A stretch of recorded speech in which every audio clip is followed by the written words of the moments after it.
Welcome to Culture Crash, where we examine what's new and old in entertainment. As a movie nerd, I like to keep a meticulous log of every movie I watch and a ranking of where it falls on a personal best-of list. It's fun and it reminds me of all the great things I've watched in a given year. Or, as is the case with 2019 so far, all of the mediocre things I've watched in a given year. At the midpoint of 2019, there has been very little to love at the box office. Avengers Endgame dominated the charts, though it isn't anything more than a few hours of escapism in my book.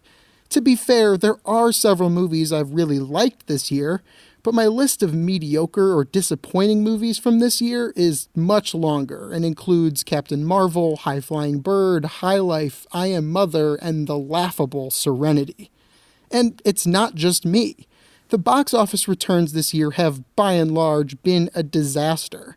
Of course, Avengers is an outlier, but Dark Phoenix, the latest X-Men flick, tanked at the box office and disappointed fans and critics around the world. Godzilla King of Monsters went with a whimper, and a Men in Black reboot did very little to inspire ticket purchases. As someone who loves going to see movies, wants to go see movies, I've been stretching to find titles I actively want to go see this year. So, what's the problem? Well, it's a question studio heads and industry writers are trying to answer, and it seems to be that fans don't want to only see sequels.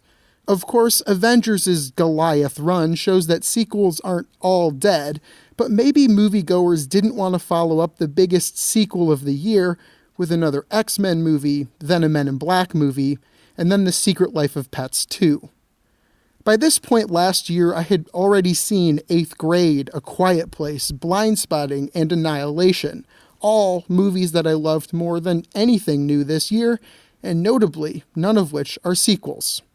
I know fall will come, and with it, hopefully several movies I love, but the big summer blockbuster season that we're always promised has been full of mostly duds this year.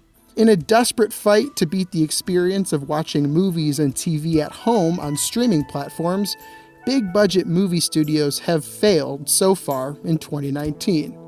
I'm Evan Rook.